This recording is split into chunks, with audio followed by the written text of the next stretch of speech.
그렇다면 직권남용 부분에 황운하청장이 적용될 가능성은 저는 없다고 봅니다.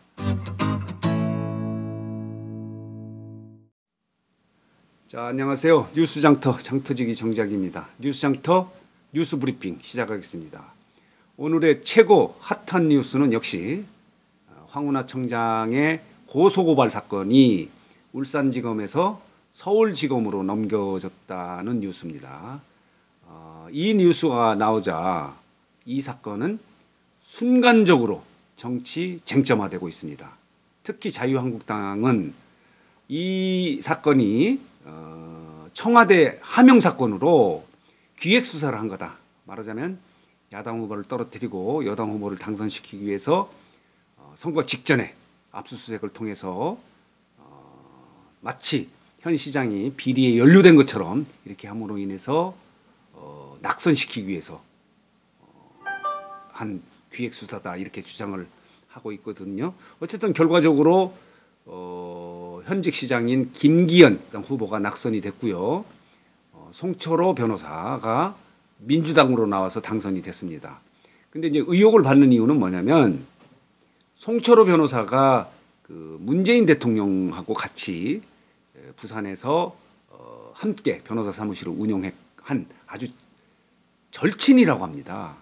그래서 이것을 청와대 쪽에서 이 첩보를 줘서 수사를 하도록 함으로 인해서 선거에 야당을 불리하게 만들려고 한 것이다. 이렇게 주장하는 것이 지금 야당의 주장입니다. 따라서 지금 그 김기현 당시 지금 나오죠? 여기 지금 어느 신문입니까? 오늘 김기현 전 울산시장이 국회에서 기자회견을 했습니다. 기자회견을 해서 황운하청장을 즉각 구속 수사하고 이 사건의 배후를 밝혀라. 이렇게 주장을 하고 있습니다. 반면 청와대에서는 고민정 청와대 대변인이 서면 브리핑을 통해서 첩보를 정상적인 절차에 따라서 수사기관에 이첩했다. 그러니까 이 첩보의 진원지는 청와대인 것 같습니다. 근데 통상적인 방법으로 첩보를 전달했을 뿐이다. 근데 그게 마침 선거 직전이었기 때문에 그렇지 어떤 정치적 의도나 이런 것은 없었다. 이렇게 반박을 하고 있습니다. 이거 관련해서 황운하청장도 마찬가지 입장인 것 같습니다. 이 문제에 관련해서 이렇게 얘기를 하고 있습니다. 수사 첩보를 경찰청 본청으로부터 하달을 받았다. 이렇게 주장을 하고 있어요. 그래 그 당시에도 이게 이제 뭐 하명 수사가 아니냐 뭐 이렇게 주장을 했는데 황운하청장은 이렇게 얘기를 하고 있네요.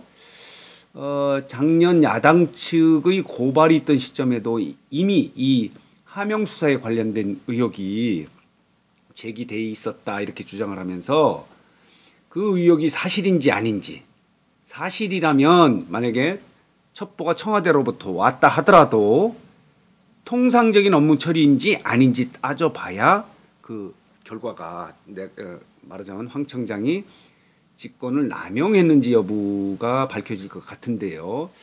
이 사건이 울산지검에서 서울중앙지검으로 간 것은 제가 보기에는 조국 수사와 연결이 된 것 같습니다. 지금 청와대에서 첩보가 왔다면 당시 민정수석인 조국 씨가 지휘를 해서 온 것 같은데 지금 조국 씨와 관련된 이제 사건이 지금 서울지검에서 지금 진행이 되고 있지 않습니까? 그리고 여러 가지 이제 뭐 사모펀드라든가 뭐 또 뭐예요? 학원 비리라든가 딸 문제 때문에 수사를 하고 있는데 요 직권남용 부분도 함께 하려고 서울지검에 갔다고 이렇게 봐요. 그래서 제가 보기에는 이 직권남용 부분의 적용이 만일에 의도를 가지고 첩보를 그 시점에 경찰청을 지휘해서 이거를 빨리 수사해봐라 라고 했다면 조국 씨는 직권남용 가능성이 높습니다. 근데 예컨대 본청에서 하위기관인 울산지 지방경찰청에 첩보를 주면서 수사를 하라. 이렇게 했는데 울산청이 이 문제를 본청에게 이 첩보가 어디서 온 첩보냐, 우리가 자체적으로 생산한 첩보냐 아니면 청와대로부터 넘겨받은 첩보냐 하는 거를 알 수는 없을 것 같아요. 그렇다면 직권남용 부분에 황운하청장이 적용될 가능성은 저는 없다고 봅니다. 제가 왜 이런 말씀을 드리냐면 지금 황운하청장은 내년 4.15 총선 대전지역 그 선거에 판에서 가장 그 핵으로 떠오른 관심 후보로 떠오른 사람 중에 하나거든요. 그래서 황 청장이 어디로 출마하냐에 따라서 또 판세가 좀 달라지고 또 출마하느냐 안 하느냐에 따라서 달라지는데 지금 이제 출마 여부는 공개적으로 선언을 했고요. 지금 이 사건 때문에 명예퇴직이 수리가 안 돼서 이제 아직도 현직에 있는데 1월 15일 내년 1월 15일까지 이제 뭐 사표가 수리가 되면은 이제 후보로 나오는 거라 대전 지역 이 사건 수사 결과가 영향을 미치기 때문에 제가 이 말씀을 드리는 겁니다.